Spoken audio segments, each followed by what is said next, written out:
Stay tuned. The Karmic Path will begin right after these brief messages. Views expressed on this program are those of the hosts, guests, and callers, and are not necessarily those of this station, its management, or other advertisers. You're listening to Transformation Talk Radio.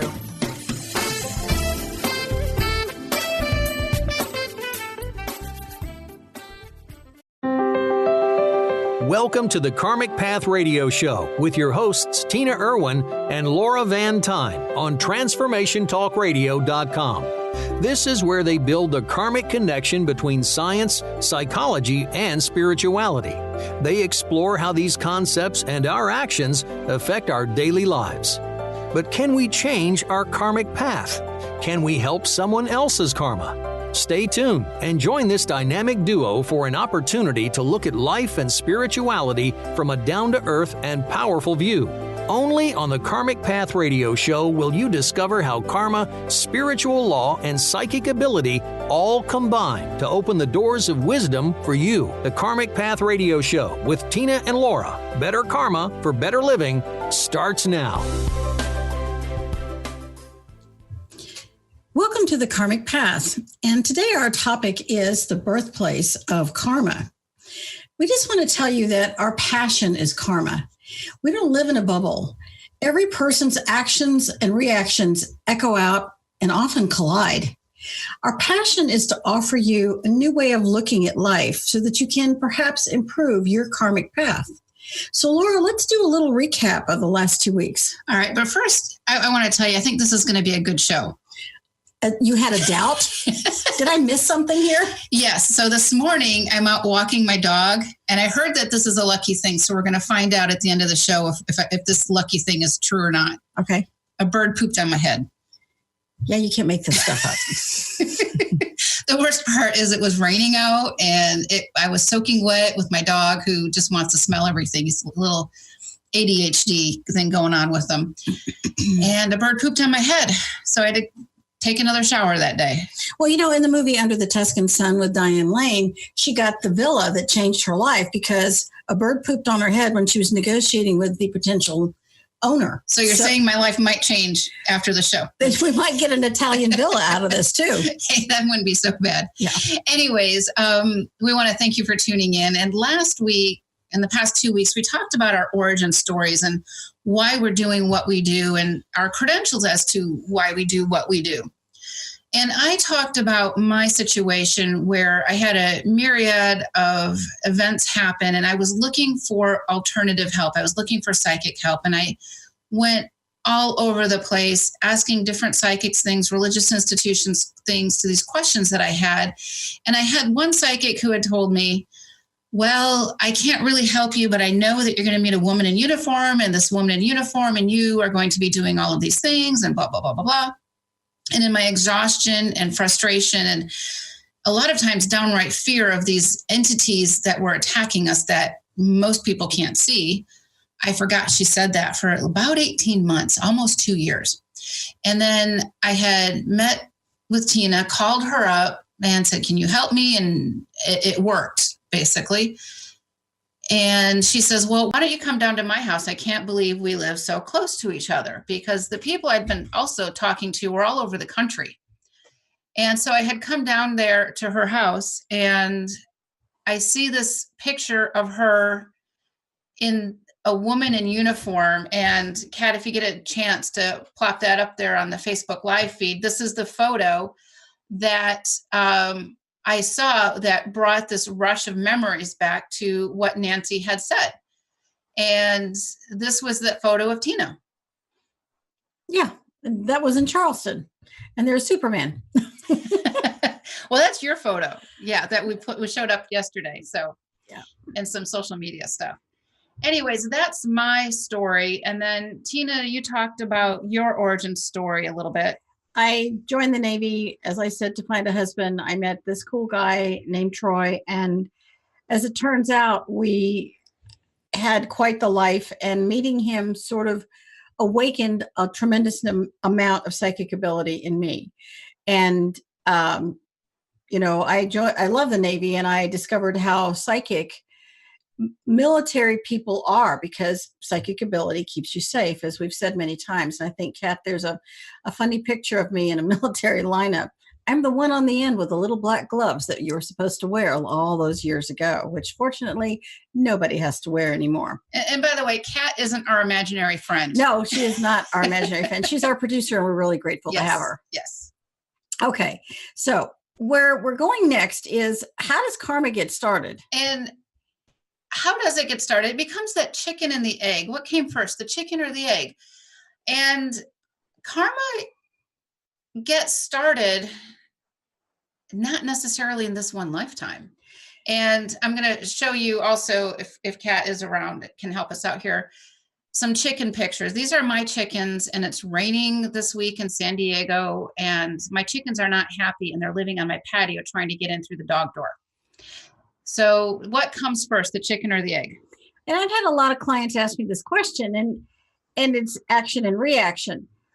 But sometimes the actions that take place in a past life, and yes, there is such a thing as reincarnation. Wait, whoa. We don't just live, die, sit on a cloud and play the harp for eternity? No, and we don't just become compost. Maybe our mortal frame becomes compost, but that which is us, soul essence, that soul essence doesn't ever die. It lives on. It's the basis of the concept of life everlasting. There's no death everlasting. So you come back. So that which you do in a previous life can come back to you in sometimes really wonderful and remarkable way. We hear people say, oh, karma is this really bad word, which we don't want to say on the air because we're a PG rated show. But karma is not that very bad word. Karma is not good or bad or right or wrong. It is an action. It is an energy. We give it description and form and shape and destiny by our own actions. Right. And let's bring this back down to science, because we're always trying to unite spirituality and science. Yes, that's the teacher in you. Right. Thank you. Newton's third law: for every action, there is an equal and opposite reaction. So, for example, if I throw a pebble in the water, those rings will ripple out.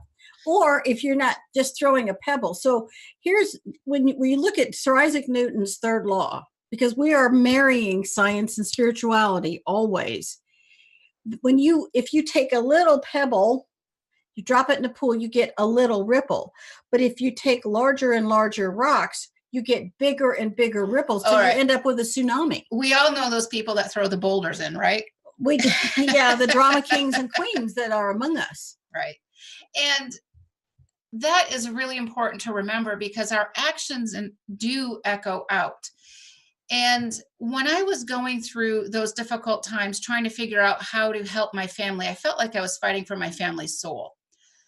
All I had was my intuition, but karma knew that I needed those experiences so that I could understand what rang true for me and my family, and what worked and what didn't work. So along that journey I had of a couple of years, I really learned what worked and what didn't work. And had I have met you right away, I would have said, okay, great, problem solved. Moving on. The action was awakening to her karmic, to her psychic ability. But there's another element here. Psychic ability. What? Yes. Yeah. So my daughter's psychic ability. Oh, yeah. Sorry. Slap. Sorry. My daughter's psychic ability was growing by leaps and bounds. And a psychic ability doesn't always stay with us. It ebbs and flows like many other things, many karmic things, but life after life. And so with what was happening in my life, I had to figure out what rang true, what worked, what didn't work. And it was really difficult. It wasn't easy, but karma is not always easy. Karma is always seeking balance. So when there's tension in your life, something is out of balance in your life, and you have to figure out what it is to solve that problem. And sometimes what it is a feeling.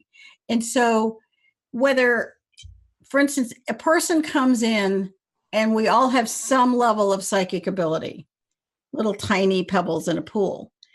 But your daughter had a boulder's worth in this small pool. I think she had that because it was a wake-up call for me.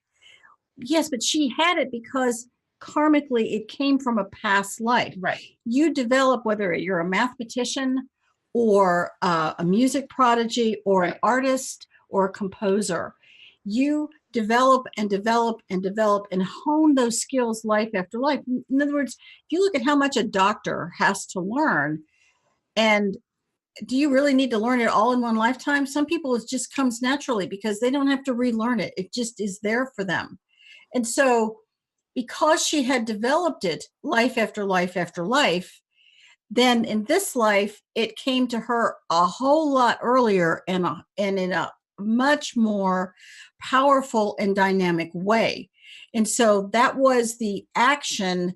Your reaction was to find a way to deal with it and seek balance, which is how we get connected. So karma is a direct connector. See that little connector here?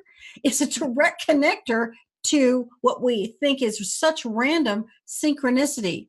But when you push the envelope and you seek balance, you're demanding that karma show you the whole element of synchronicity. Right. And after this break, we're going to talk about, are we born with karma? What do we earn in each lifetime?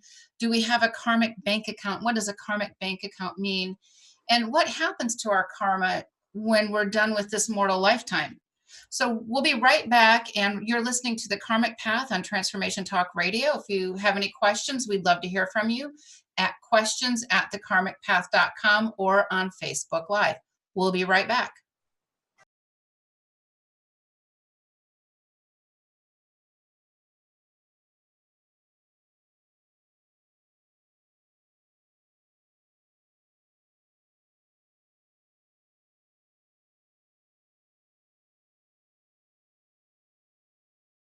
Karmic Path on Transformation Talk Radio. We're discussing how karma gets started. I want to kind of start this next segment up with about babies. There are psychologists out there that have said, we're all born with a blank slate.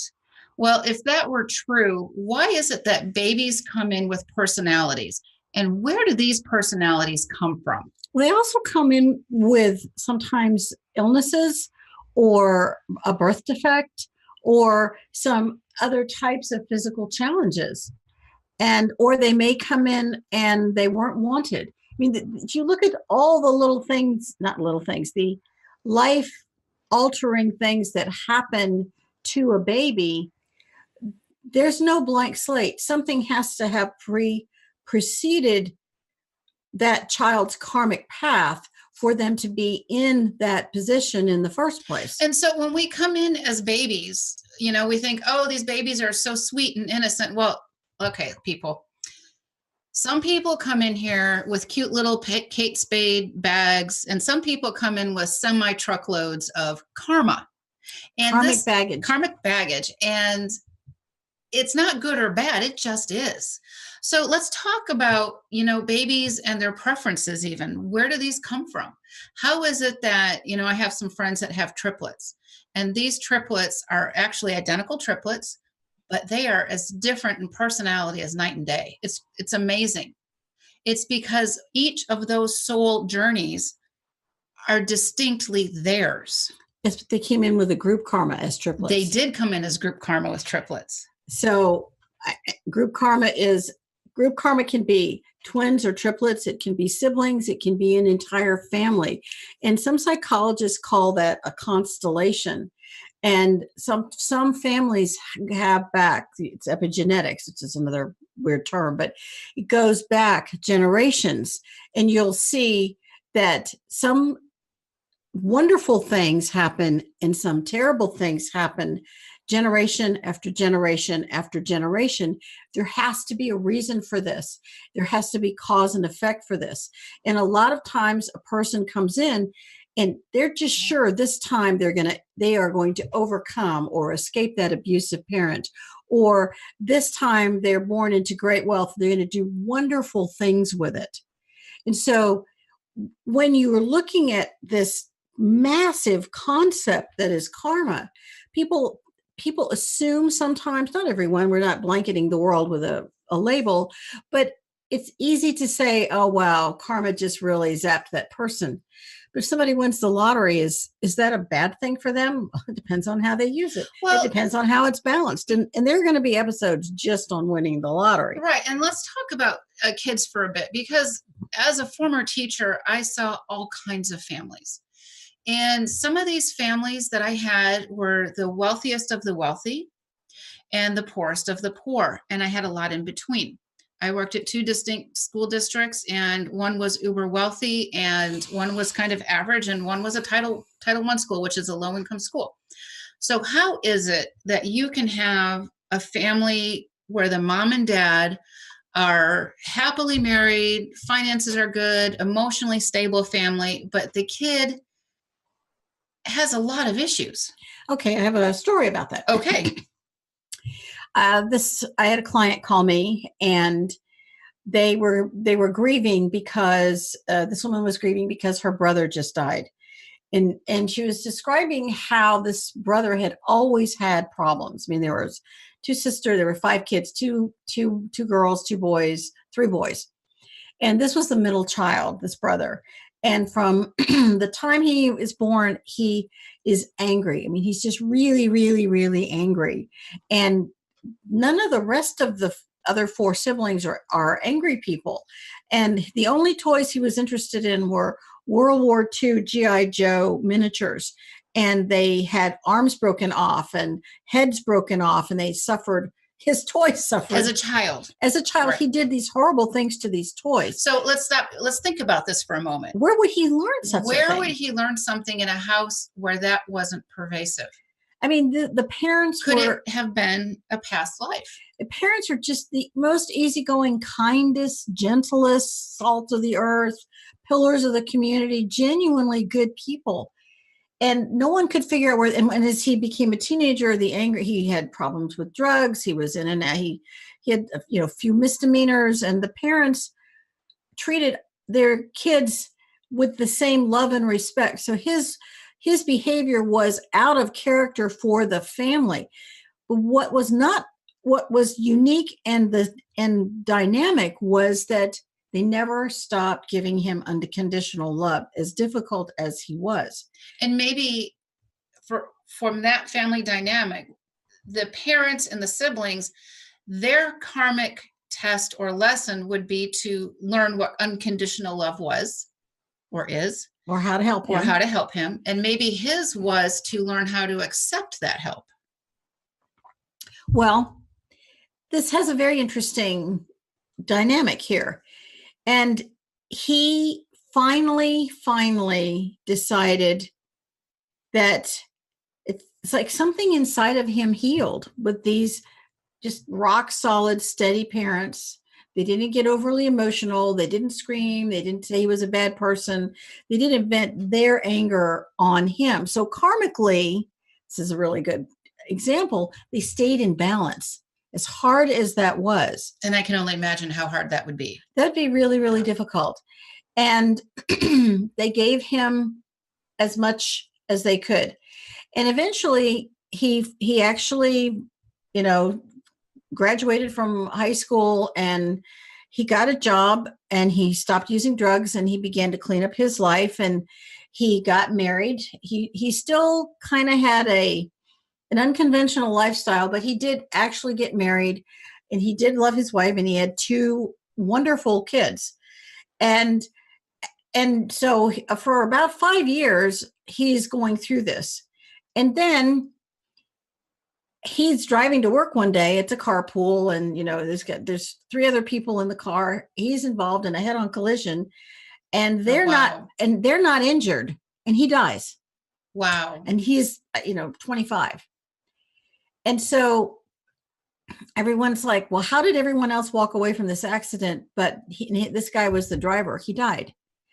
and someone crossed the line. He did not. He was doing everything correctly. And so she was trying to wrap her brain around, how do I manage this kind of grief from a karmic perspective, which I thought was a really wonderful way to look at it. And my suggestion, my offering to her, was that sometimes a soul comes to the earth, into a mortal body, for a variety of experiences. Sometimes they just need to heal something and then they leave. Sometimes a soul needs 100 experience-filled years. You aren't going to know that. It's a few days or a few years. And a baby dies at birth. Right. Or, a small child has cancer. How can we wrap our brain around a child dying from cancer at the age of 4? We're not saying that karma that the baby's coming in with, they quote unquote deserve that, but there's lessons and experiences that are being offered. And sometimes that child, when that child dies, they are offering the parents an opportunity to learn how to stay together in the face of towering grief. When you look at the Right. Bush family, their daughter died when she was 4 of leukemia. I had a lieutenant whose daughter developed leukemia on her first birthday, and she passed away on her second birthday. And the challenge here is, how do you wrap your brain around it? Well, in each situation, it caused the entire family to become more empathetic to other people. And community. And the community, because you know what that pain is like. It causes you to be more sensitive, more empathetic.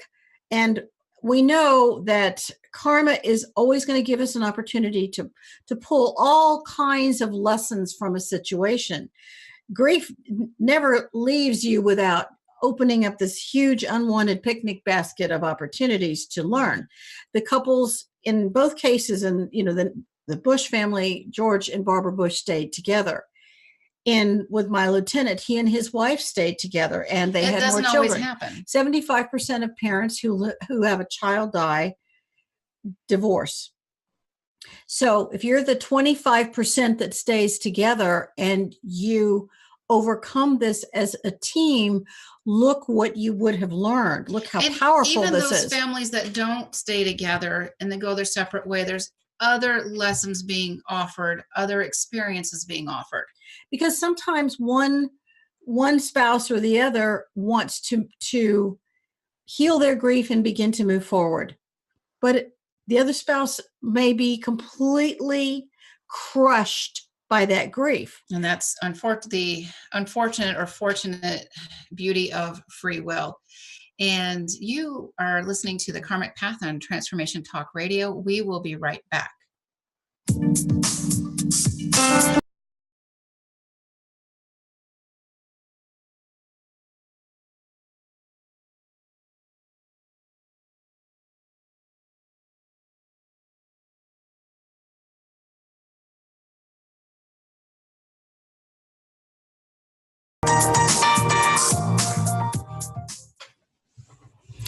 I want to go back to the guy who died in the car crash. Okay. And I want to welcome everyone back to the Karmic Path. And it's really more cheery than what we're talking about. Yeah, usually we are. I want to go back to the guy that died. Sorry. Yes. If you're just joining us, we were explaining this particular story about a young man who died after having had a very difficult childhood and teenage years, not because his family was cruel, but because he came in with so much emotional turmoil. So you might wonder, well, what happened to his wife? Now she's a widow and she had no education and she's got 2 little kids. She's a single mom. But, and Kat, if you could show our little slide of karma never wastes energy. And Laura gave me so this pillow, I actually, way back when I first met Tina, I felt like I needed to give her like a thank you gift for all of her help and blah, blah, blah. And if you know me, I don't sew. I can wear clothes, but that's my limitation when it comes to fabrics. And sometimes I don't wear those very well either, as Tina can attest.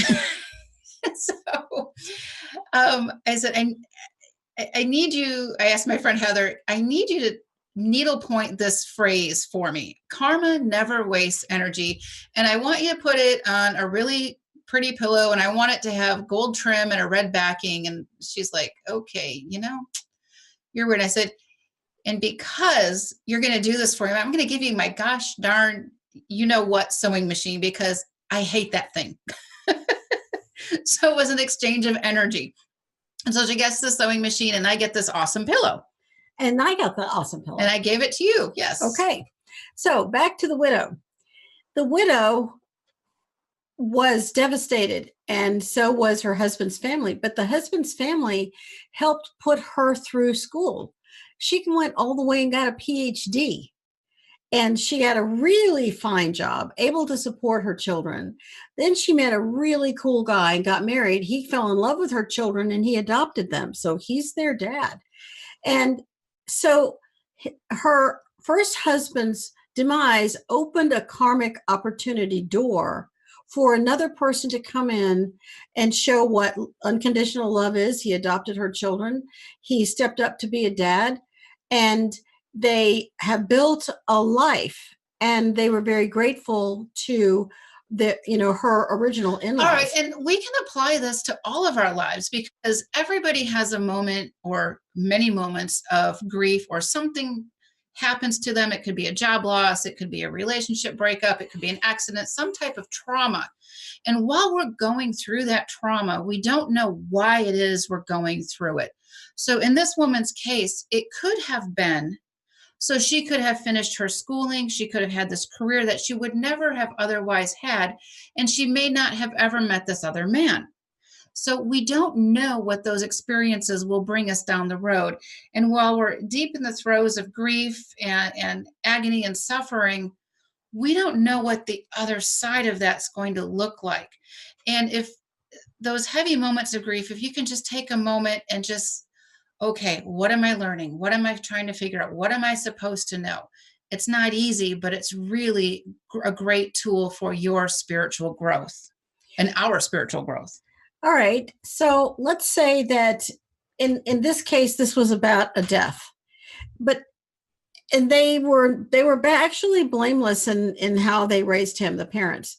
But let's say that you have a child that they don't turn around, that things don't work out well. Or you have abusive parents. How do you overcome that? So nobody is ever born with the same set of circumstances. Everybody's unique in this way. Well, it's an interesting concept that, okay, this couple had 5 children. They were a different parent to each child. You're obviously very different with your first child than you are with your 5th child. It's like, with my first child, we actually cared that things were clean. And with the 3rd child, it's like, okay, 1, 2, 3 kids and 3 beds. We're good. High five, my husband and I. It's just a function of making sure that when you look at a difficult situation, what you don't know is what karmic element is being balanced by the situation. And it could be this lifetime, previous lifetimes. We all have, and we started the show with this a little bit, a karmic bank account. And within your physical bank accounts, we have debits and credits, we have withdrawals, we have additions. And if we look at karma as us having a karmic bank account, it really helps us to kind of balance things out at the end of the day, because, okay, well, this happened, or I loaned some money to this person, or I'm loaning some of my, karma or whatever to help this person. Well, wait a minute. You can't loan karma. Yeah, but you can help people along with their karmic You path. can help them, but you can't. You can't take it back. But you can help somebody in their situation. When somebody is grieving, you can help them. And that adds to your karmic bank account, but your karma is helping them. And there was a very interesting situation where you have people who have suffered a terrible trauma, and their friends and neighbors come and they help them. Well, when those friends and neighbors suffer trauma, the people who are originally on the receiving end know what it feels like, and they turn around and they provide a tremendous amount of help. I know one situation where this family had a death in the family, and frequently you'll see what happens if there's a death in the family. People avoid you. It's the strangest thing. If your husband dies, you don't ever get invited out to dinner again. If your child dies, people just treat you like you're the plague. But in this case, the family who lost the child invited all their neighbors over. They did something that was completely out of what you would think would be someone's norm. And they sat them down, they served cake and tea, and they said, we lost our child died, but that doesn't mean that we have stopped caring about your children, that we have stopped caring about you. When you see us in the street, wave to us. When you see us in the grocery store, don't run your cart down the other aisle because, oh my God, I might have to see this person who's grieving. Yeah. Ask me how I'm doing. Yeah. And let's go back to, how does karma get started? I mean, how do our actions and reactions help people? Sometimes it's the smallest little thing. I remember being at Trader Joe's a couple months ago with my 3 daughters, and this really elderly woman was wearing a really cute pink sweater, which was probably meant for like somebody in their 20s. And my middle daughter walked up to this woman and said, "You have a very beautiful sweater." And she looked at my daughter and she started crying and gave her the biggest hug. And she said, "My best friend's daughter gave me this, and she died, and today's the memorial, so that's why I'm wearing this sweater." Now, we don't know what that moment of kindness will bring. And I know we keep talking about death. We need to shift that a little bit. Okay, we gotta shift the death thing. So these little moments of kindness, and being in a school, I saw all kinds of families. And I had kids that I knew who were sleeping in cars. I had kids who were sleeping in garages. I had kids who had fabulous things happening to them. And everybody's so different. So the kid who's sleeping in the car, as a teacher, I knew something was going on because this very well organized girl is now forgetting her backpack. She's not doing her homework. And so instead of yelling at her, I kind of look at her and I call her off to the side at a quiet moment. And I said, "Something's going on. What can I help you with?" And she started crying. So we went outside, but I knew she wasn't being disrespectful. I knew all of these things. Something had happened. And when we take a moment and we pause, when somebody isn't acting like their normal self, take a moment and take a breath and use your intuition and figure out maybe what's going on, because one tiny act of kindness can change that person's whole world. And it can also be that you didn't judge the situation. Sometimes withholding judgment keeps karma in balance. You don't know what the situation is. You don't know Sure. why something happened to that person. And we're always really quick to judge. And it's a really big deal. I mean, another karmic situation, which we're seeing a tremendous amount of, is the bullying in social media. I mean, we could probably do a dissertation on that. Yeah. But that bullying in social media, bullying in high school, the bullying that's in politics on both sides of the aisle, that bullying isn't productive. And you take all these little debits out of your karmic bank account, and it's really toxic. So that toxicity is something that is now putting you in resonance with more and more toxic things. People are saying terrible things to each other, and no one's stepping up and saying, we need to stop this. This bullying has to stop. You don't know this, but earlier today, and I was going to mention this to you, but I never did. One of my local high schools where my kids go to school, a kid, I don't know the details, but tried to kill himself and maybe some classmates. And I'm watching this play out on Facebook, on social media, and I watched this one parent come in and say, "Hey, we don't know the details. We don't know what happened." And parents and kids, stop adding fuel to the fire. Unless you have a fact, don't bring it up. And that parent stopped all of that negative talk instantly. And it was really to be commended.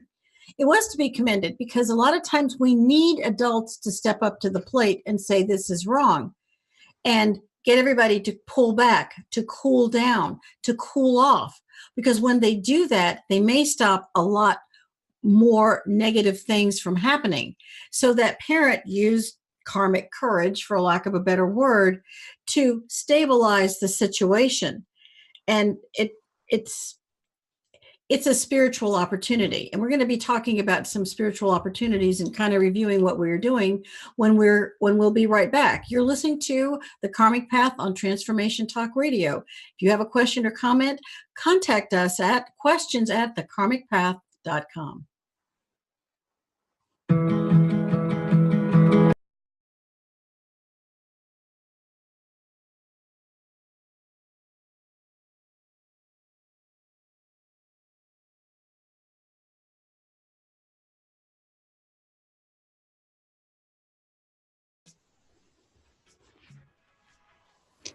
Welcome back to the Karmic Path on Transformation Talk Radio.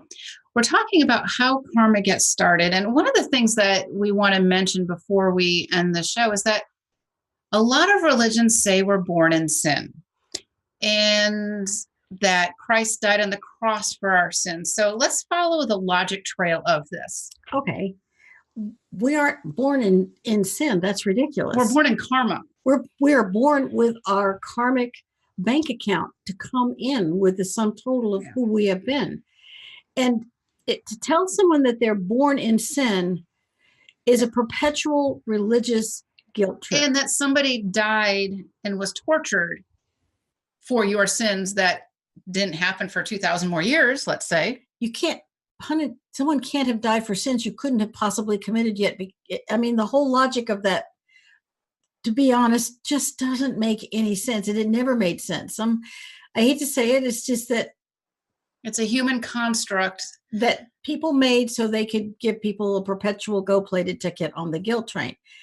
The theory really is that Christ died to manipulate karma in that time. Mitigate karma for things that are way beyond our spiritual understanding, because he was a great master. So it's beyond what we think it is. And maybe we need to take that gold-plated ticket and just put it through a shredder. Guilt serves no purpose. Guilt does not raise our vibration or our frequency. Guilt does not enhance our lives. No. Guilt seeks punishment. We are born with the sum total of who we are from previous lives. That sum total is the accounting of our eons long karmic path. We get a do-over each lifetime. That's I remember a couple of years ago there's an expression that my kids were saying, YOLO, you only live once. No, not quite. Not quite.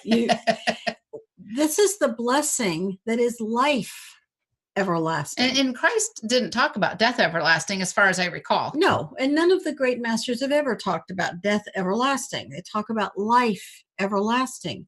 And perhaps a better way to approach life everlasting is that we do get an opportunity to do it right a second time, a third time, 1,000th time. How many of us, raise your hand, me too, if I only had a chance to do it over, I would do it different.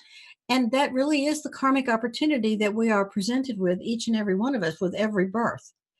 And so are we going to learn the lessons of success and failure? And when we come in, yes, what's called a veil comes down and we don't remember the previous lives. Although sometimes we have flashbacks. A person is familiar, a place is familiar.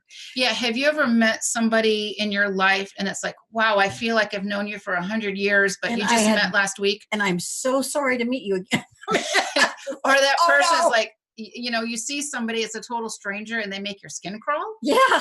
What is that? That's past life recognition. Right. It's your subconscious saying, whoa, alert, or, oh my God, I miss you. Yes. So we have an opportunity to face each new life with either courage or fear, and to take our success and love or fear and to grow. That's the whole point of anybody's karmic or spiritual path, is spiritual growth. I'm not ever going to be 6 feet tall. I'm stuck at 5'1". I heard you were once. I was 6 feet tall at one point, but not this lifetime. This is my opportunity to grow spiritually in every way I possibly can by doing as much service as I possibly So can. are basketball players less spiritual? No, they just already got the tall gene, I think. Okay, just checking. So we earn what happens to us in each lifetime, and that's going to go over like a lead balloon. I have a feeling. Right. And, we can choose, if we're going to be selfish or grateful. We have a difficult experience, but maybe on the other side of it, we can learn how to be grateful for that experience, because that experience brings you to where you're at today. So we have a few minutes left, and what we wanted to do was just go over a few of the concepts, kind of a wrap up of what we discussed today. Yeah. And so the first thing is, we come in with karma. Every baby is born with a unique personality, a unique fingerprint, so to speak. And that baby is born into a group or family karma. They have agreed to come together at a certain point in time, whether it's convenient or not. And that baby's personality, that baby's soul, is very different than many of its siblings.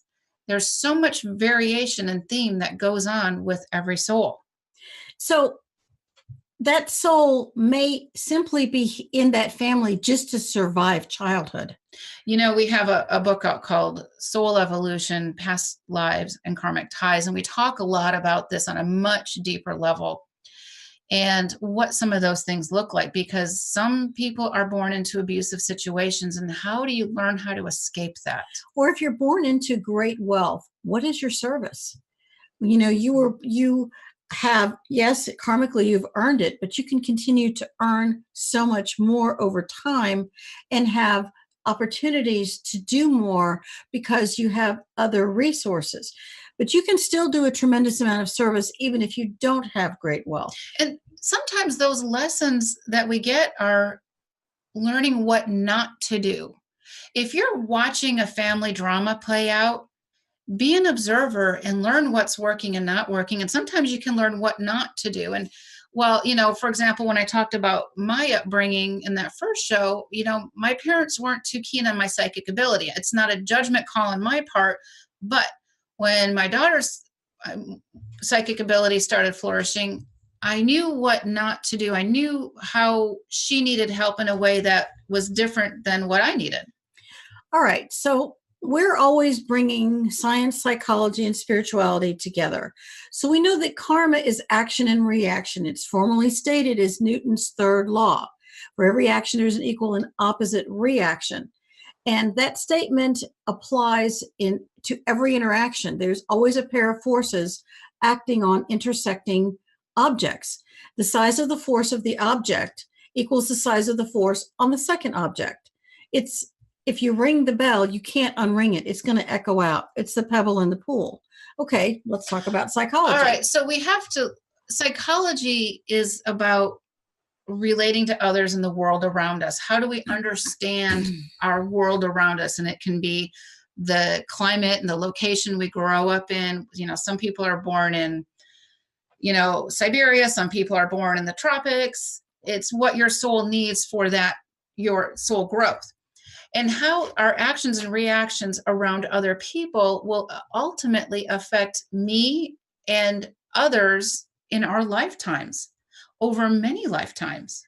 The issue of psychology is if you become aware of karma, you become conscious of the fact that you have the power to decide how you're going to react to what happens to you. If you step back and you think about it, you have more power than you think. And one of the best things that we can do when we come up to a situation that's difficult is to stop and take a breath. Okay. When you consciously stop and take a breath, you're probably going to avoid some knee-jerk reaction that you may regret. All right. So spiritually, karma is also directly linked to reincarnation. We recognize we don't just live one life, that our reactions can come from many, many lifetimes. And it's the essence of life everlasting. And it's what we do with those experiences on our karmic path. All right. So We just want to remind all of our watchers and listeners that we're ordinary people. By the way, I was going to do a Facebook Live. I was actually going to be on Facebook Live. I'm going to interrupt here. Okay. And I'm on the iPad, and I didn't know I had to actually download the app for Facebook on the iPad. I don't know why I didn't know that. So we're going to try again next week for us to be on live, Facebook Live.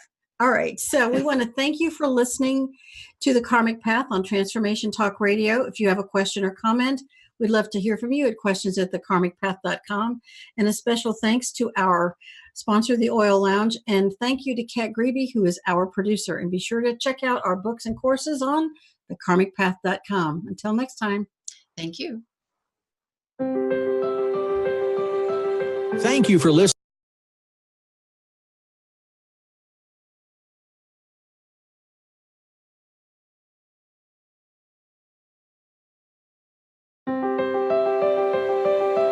Thank you for listening to the Karmic Path Radio Show with Tina Irwin and Laura Van Tyne on TransformationTalkRadio.com. Listen live Thursdays at 4 p.m. Pacific Time as Tina and Laura explore the fascinating elements of karma and help listeners make those critical connections between spirituality, science, and psychology in an emotionally comfortable and logical way. Both Tina and Laura are experienced psychics with grounded backgrounds in public education and the military. They have a deep-rooted dedication to learning how the unseen world works and to sharing this knowledge. Learn how to create a heightened sense of understanding and karmic awareness for greater personal balance with the Karmic Path Radio Show. For more information on Tina and Laura and their work, visit thekarmicpath.com.